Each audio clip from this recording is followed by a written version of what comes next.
Okay.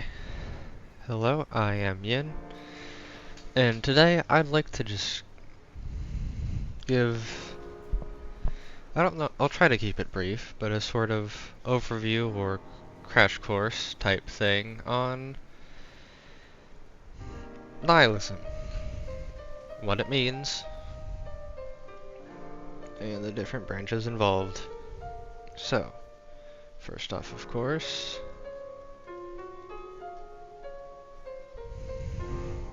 nihilism.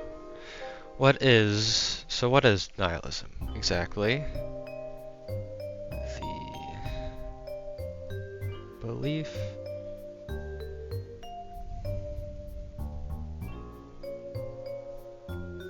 the belief in nothing. To the belief in nothing, or that nothing matters. Now, to add further onto this, what also implies that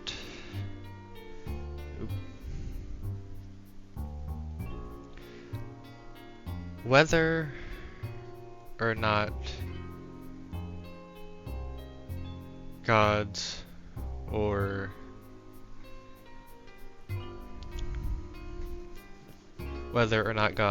Big Bang are true,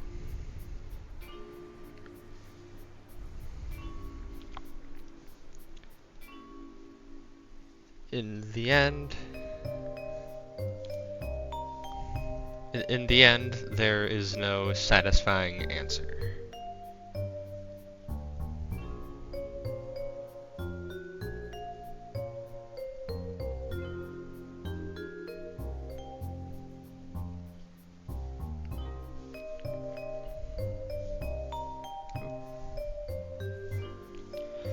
That is to say that if there is a god or multiple gods, where did those gods come from?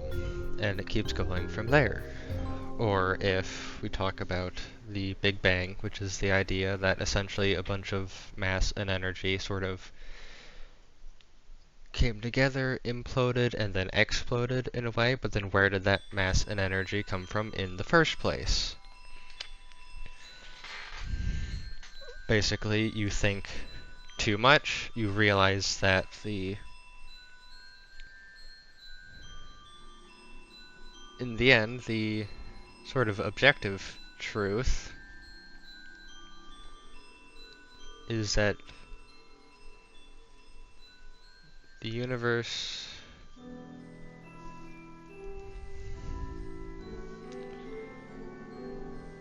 only exists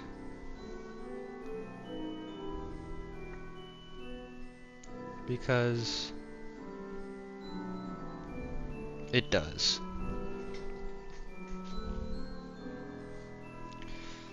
The universe only exists because it does. That's the only true way we can know for certain, right? Not very satisfying, not very fun, but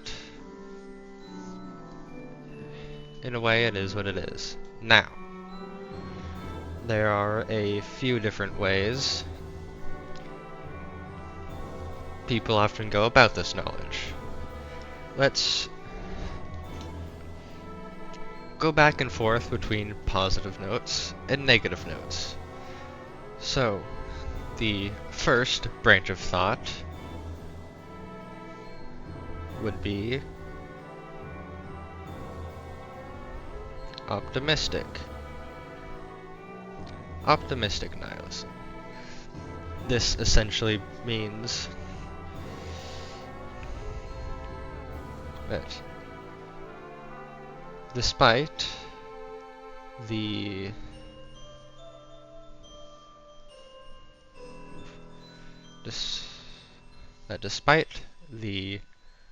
objective truth,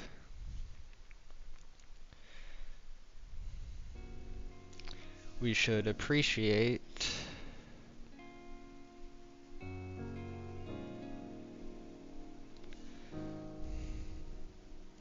that we get to experience life at all.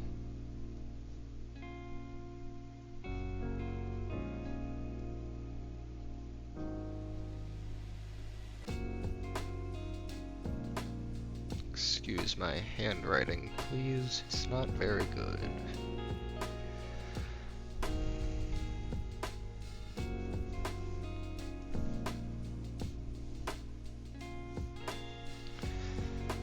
And that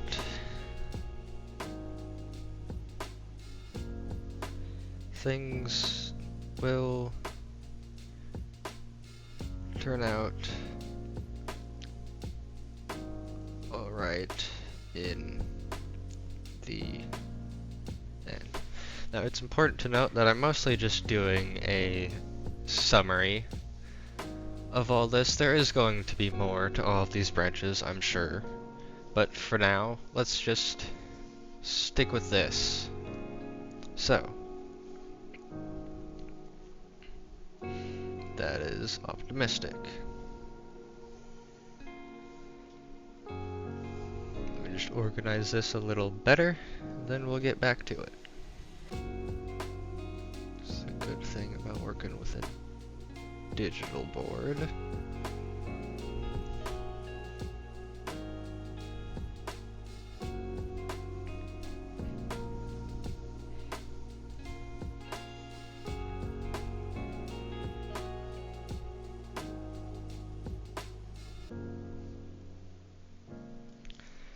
So, a more negative one would be hedonistic.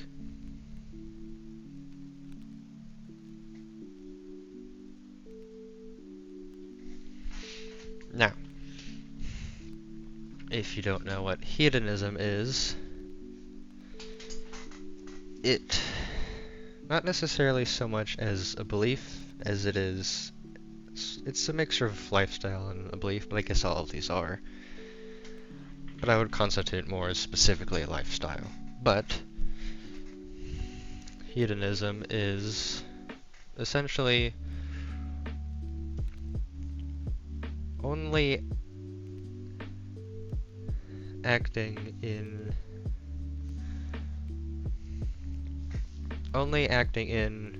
slash acknowledging the present and only seeking pleasure.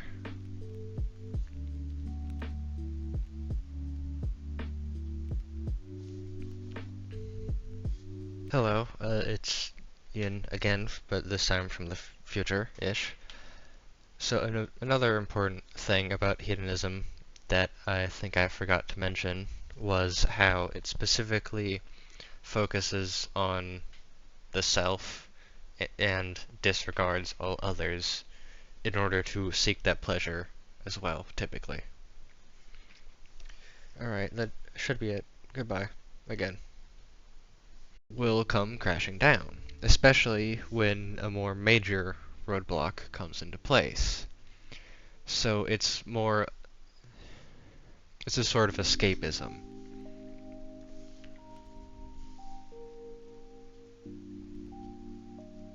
I guess technically all of these are a form of escapism, really, but this one's more negative. So let me go and put that.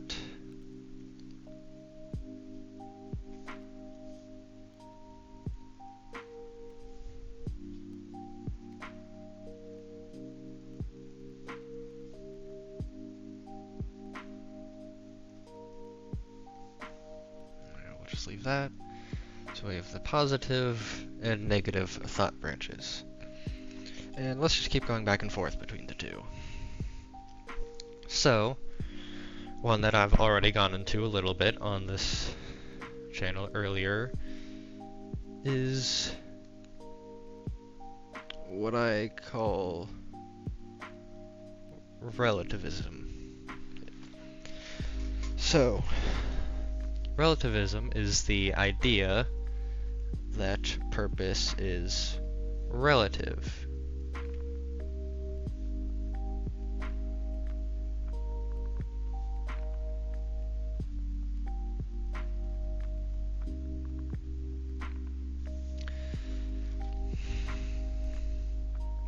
As the name would suggest.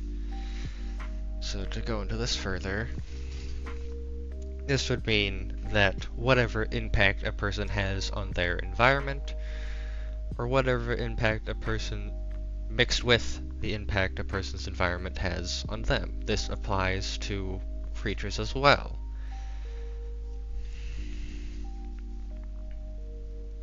So let me go ahead and write that down. Relative to environment slash habitat plus impact. Hopefully you can read that okay, but I'm not sure. Here, let's just move this over a bit. Right. So for example, if we take a look at what a bee does, its purpose is to pollinate, to spread the seeds of plants so they can continue, so more can grow. But if we look a little too far out and think of what a bee does in the grand scheme of the future of the universe and the entirety of existence, of course it doesn't really seem like it amounts to much, which is precisely why we look at things in relation to environment and habitat, instead of the all of everything, because only then does everything truly seem meaningless. In a sense, I guess it is. Now,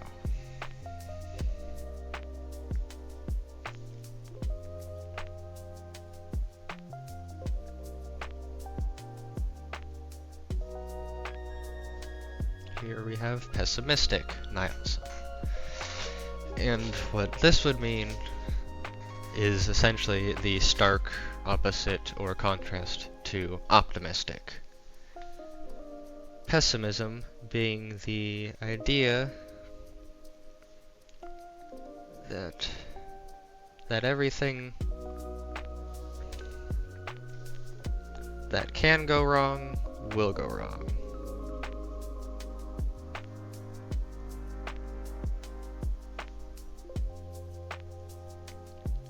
Specifically, all of the time.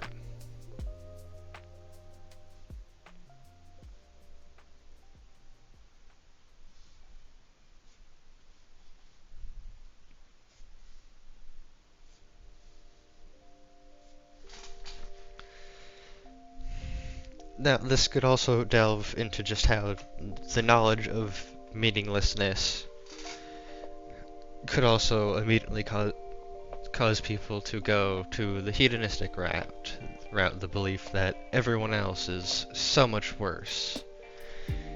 A little self-centered, in a way, these two are, right? Strictly focusing on self alone, which perhaps it'll be an interesting pattern we notice.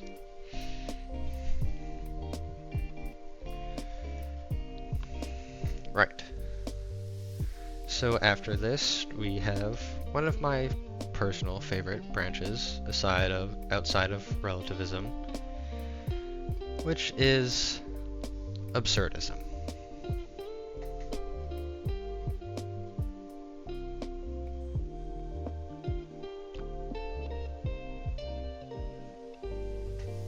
Now, absurdism is kind of like a directionless anarchist. It is the belief that because everything is meaningless and we should probably just die, is precisely why we shouldn't.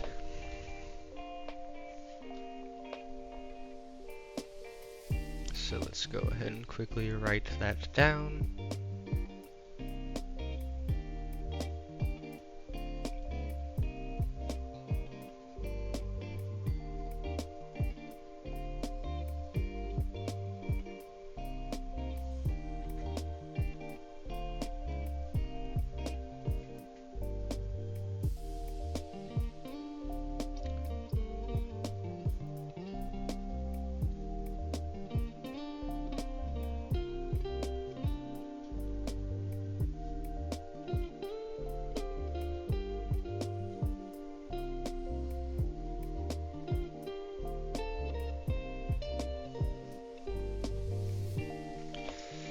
So, because everything is meaningless, that is precisely why we should act as the opposite.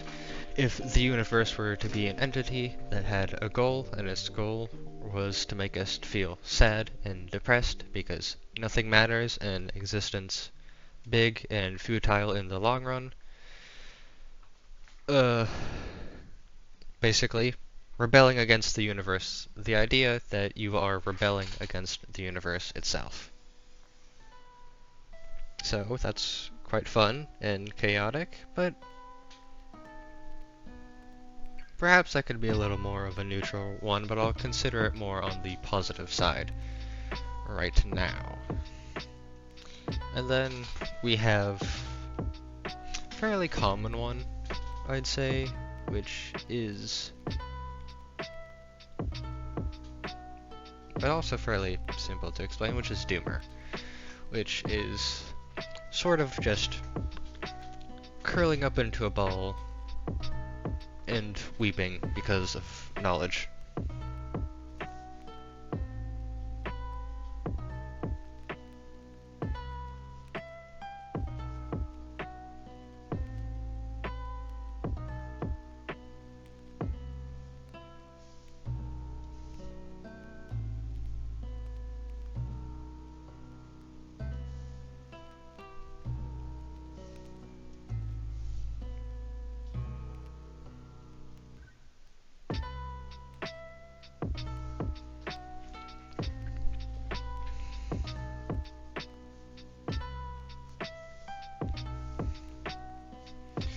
Not a very complicated one, honestly.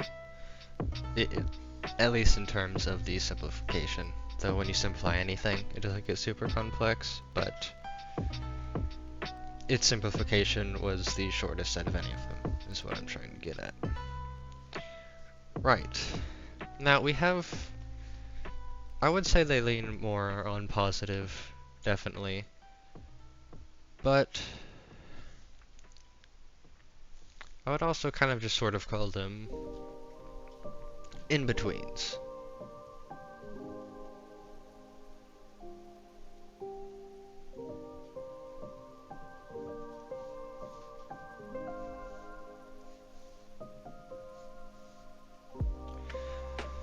Right.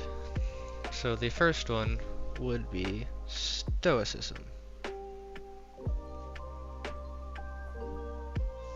Or not Stoicism itself, but Stoic Nihilism.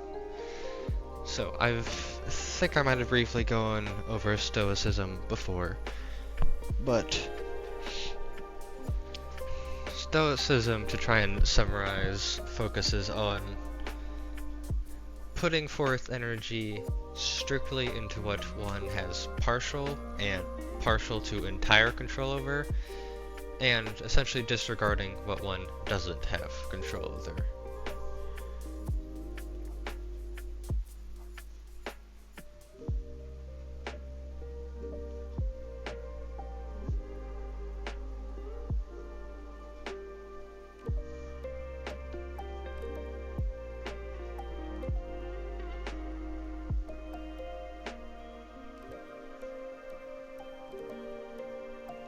And only really spending the corresponding energy on which one.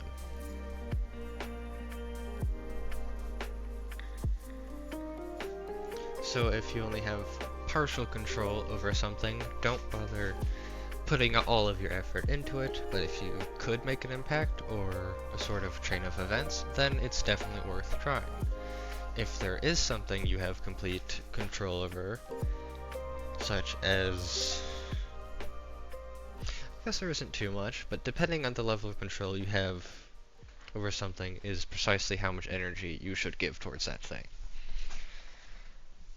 Now, the Stoicism can take two routes, one just being sort of disacknowledgement, which is sort of knowing that nothing matters, right, but just continuing on anyway.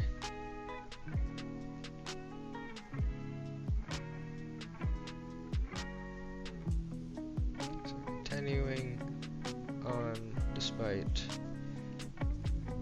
OT as normal. So basically as if you had never learned it in the first place. Then there is 2, which I'm going to call architect.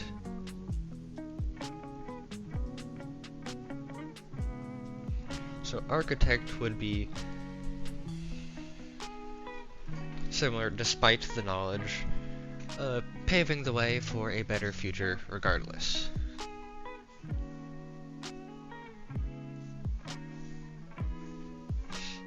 So let's go and get that in there. If I can get this underline right.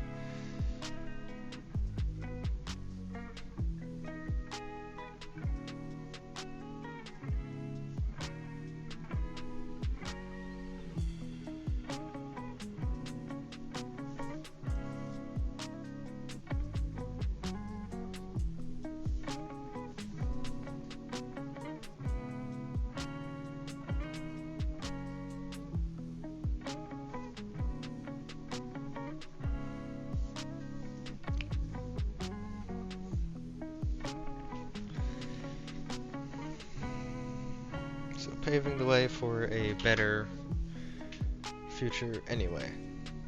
Because while we can drown in despair or dread or whatever, it's more complicated to actually go into, but to put it simply, in the end, it feels better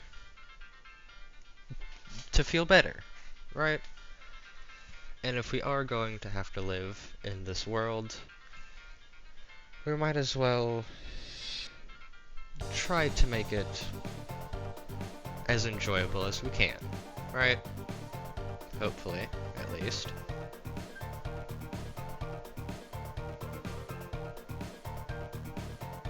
Now, this one is similar to relativism.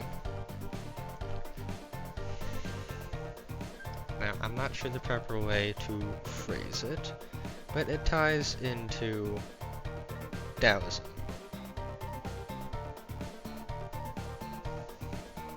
So I'm just going to go and say that. Taoic nihilism, which, to simply explain Taoism, it's the idea that balance is necessary not only for the individual to live a healthy life, but also for the whole world and nature to find some sort of balance in order to continue on. So essentially, balance is key to thriving.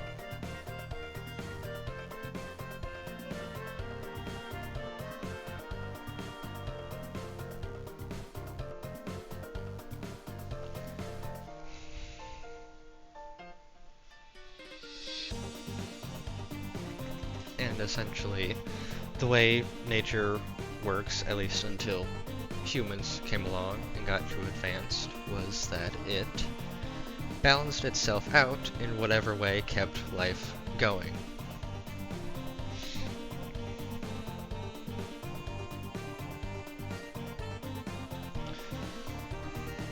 So, a form of balance that allows life to thrive.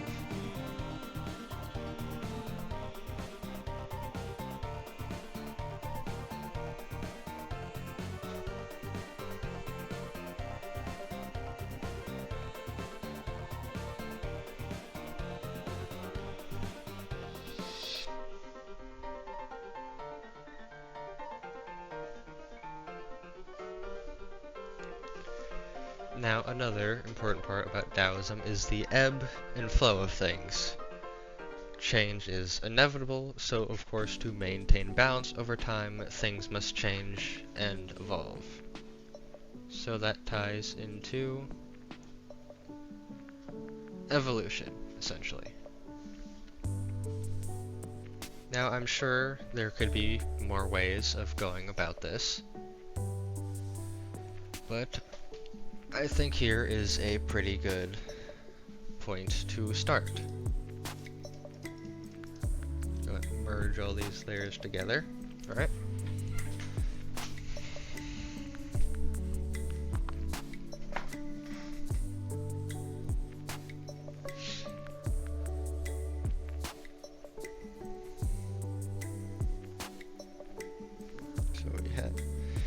So to sort of make our way backwards, we have Taoic nihilism, Stoic nihilism, doomer nihilism, pessimistic nihilism, hedonistic nihilism, absurdism, relativism, and optimistic. The sort of 8, don't know if cornerstones or 8 essential parts to the various different aspects or thought branches of nihilism itself. Now, currently, I don't quite remember the origin of nihilism, but I believe it has something to do with Friedrich Nietzsche. So perhaps I'll go over into that in a later date if this is received well, which we'll see. I only have 4 subscribers at the moment, but I wanted to do this anyway, because I thought it'd be fun. So, let's just go ahead and go through everything one more time. Nihilism itself is the belief in nothing, and that in the end, nothing matters. Whether or not God or gods or the Big Bang are true, no matter what, it will never make sense in the end. The only way we truly know the universe exists is because we are living in it or experiencing it. I think, therefore, I am, essentially. Having a bit of deja vu here. Alright, now. There are various different branching paths that can go from here. One delving into essentially nihilism itself, which is, we have positive branches, negative branches, and in-between branches.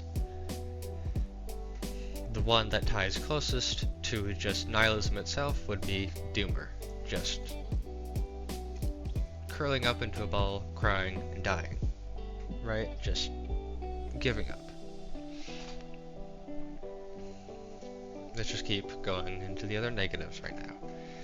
Pessimistic nihilism is the idea that everything that can go wrong will go wrong. People will always be bad. There's no point in trying, even if there was purpose, so we should give up. Hedonism is ignoring the past and ignoring the future and only existing in the immediate present and seeking constant immediate gratification and pleasure, which often in the end eventually leads a person to be depressed, or likely can, and it prevents you from preparing for roadblocks. Now to go into the positives. Optimistic nihilism. Despite the objective truth, we should appreciate that we even get to experience life at all, that despite all odds, despite the fact that we shouldn't exist in the first place because it doesn't make sense, we do. And nothing's going to change that, so we might as well try and deal with it in a good way. Be happy about it. And as long as we have the proper attitude and actions, things will turn out alright in the end. Relativism, which is the idea that purpose is relative to environment/habitat. One's purpose is determined by impact on the habitat itself and all other populations and individuals within that habitat, and potentially even the impact all those said things have on the individual or select population. Absurdism. Because everything is meaningless, we should reject the universe itself, and is precisely why we should act as though the opposite were true. And sort of in-betweens, or go with the flows, or that could end up in either, depending. Stoic, which is focuses on what one has full to potential control over, only giving the corresponding amount of effort and energy to the amount of control one has over something. There are two ways of Stoic. The first being this acknowledgement, which is just because you can't control the nature of the universe, you just ignore it and keep on as usual. And one I've called Architect is paving the way for better future. Anyway, it feels better to feel better, after all. Why not help other people out with that? And finally, we have Taoic, or Taoist, Nihilism, which strives from Taoism itself, like Stoic does from Stoicism. Balance is key to thriving, since that's all nature has ever done, naturally, is just find balance, whatever works best to continue thriving, evolution, and so balance itself must be purpose, since it always happens. In the end.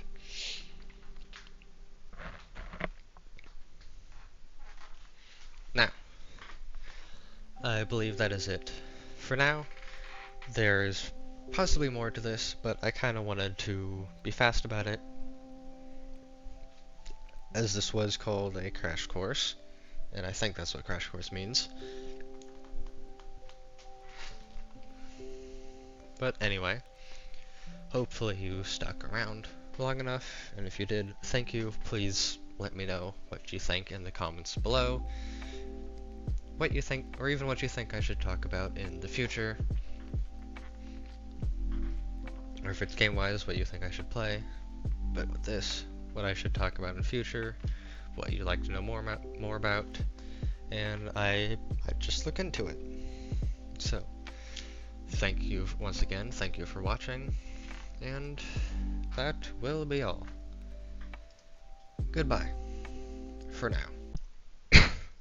Okay, so this is after the recording, but I just happened upon this meme later, and I thought it captures a sort of mixture of absurdism and optimism very well. So, just wanted to show that. Okay, bye again.